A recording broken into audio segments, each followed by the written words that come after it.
I got to ask you, man, like you also just launched the new radio show on Sirius with Gina, effective immediately. 3 weeks in? 2 weeks in? 3 weeks. Third show just aired. Yeah. How's that been? Life-changing. Like, it's like, obviously Gina has been doing her thing, putting in work for years behind the scenes, in front of the camera, whole fashions, etc. All the way back to when she was doing stuff with Adam.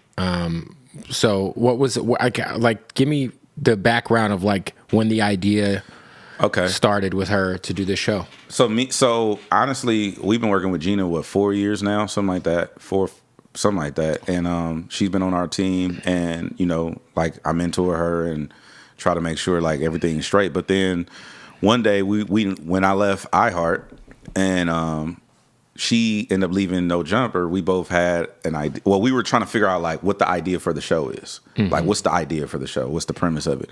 So then we were trying to come up with names and ideas, and we were shooting it back and forth. And then we were on the phone with Salas one day, and I said, and I forgot if she said it or I said it. It was like, yeah, we want to feel something like when you get terminated.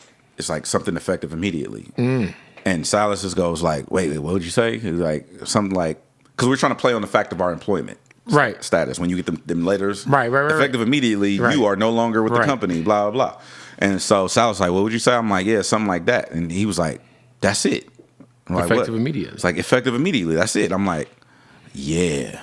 And then we just kind of ran from, and then I went, shout out to J1 and, Ron Mills and Sway. Sway really, because I called Sway like fourth quarter last year, and I was like, yo, I want to do the syndicated thing, blah, blah. He put me in touch with the higher ups over there, and they end up giving me what I wanted. Like, we did a non-exclusive deal, so I'm going to syndicate not only to terrestrial, not only on Sirius, but on terrestrial FM radio. That's got some announcements coming out in the next couple weeks. So yeah, that really is how it started. But where I see it going is bigger than radio or podcast. Because obviously you and Chuck started together doing homegrown radio. So yep. With the new show, where does that leave the homegrown radio? So homegrown, we're still doing our thing. I look at homegrown more like the Rap Radar shit. Okay. Like when B-Dot and Elliot was doing their thing. So that'll be more sophisticated. Okay. We actually are doing.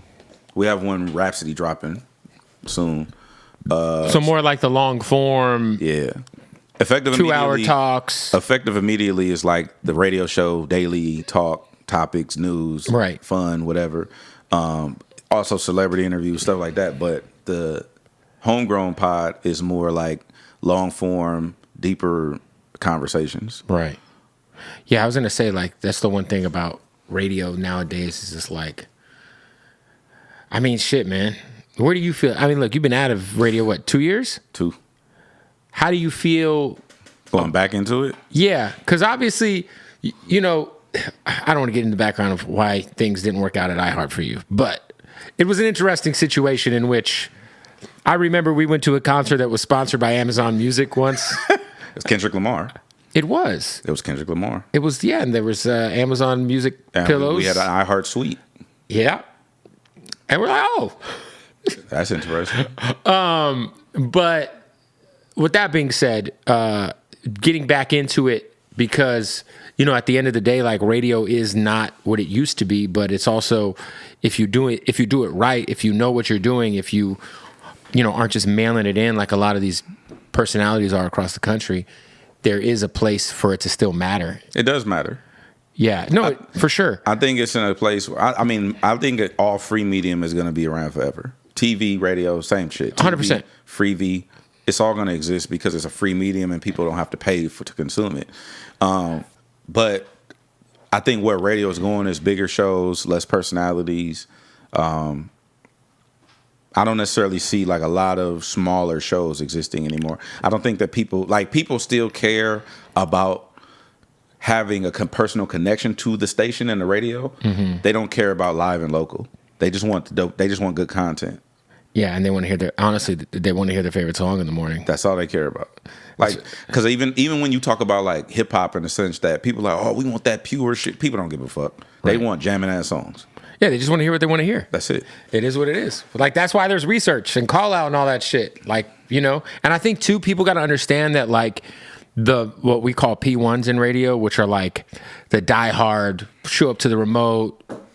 Back in the day, you'd have a bumper sticker on your car. Yeah. Those people who are like P1s, they're not like, at the end of the day, those are, for the most part, you want to have, not to get into the fucking geekiness radio talk, but you want a P1 to try to get a meter, right? If you're a radio station and a P1 of yours gets a meter, which is how they get ratings, they're calculating them through PPM, then you're lit because they're going to listen all fucking day. But usually those people who carry the meters, who determine the ratings, or who are P1s, they don't care about the double XL freshman cover that just dropped. No.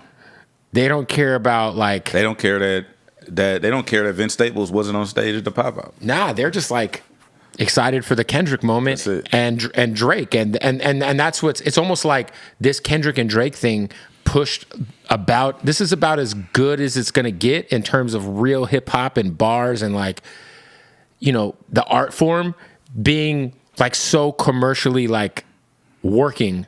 Like, you know what I'm saying? Like, these records are... Like, Euphoria is a 6-minute record getting played in power rotation. And it's not really a hook on it. There's not a hook anywhere. Well, there's a repeat, but... I hate the way that... but still, but it's like that's where we are. He tried. Yeah. You know what I'm saying? Like, there you go. There's a little something for you. But it's just, you know, I think people got to understand that, like, when we do radio, is different than when we do the YouTube stuff or when you do homegrown radio or when you do your shit, because it's like, bro, the radio shit is I don't want to use the word microwavable, but it kind of is. Like, it's surface level listening. Yeah, it's just background that people put it on while they're at work. And the people who are like diehard into the station, for the most part, they're usually like mid-30s, like early 40s, and they love their station that they grew up listening to, and they don't understand how to they don't want to get Spotify because, you know what I mean? Like, so I think it's just it's a different thing. Like, when we do our radio show, me and James, it's like, it's way different. The shit we run through the filter, like, should we talk about this? Like, I don't know if...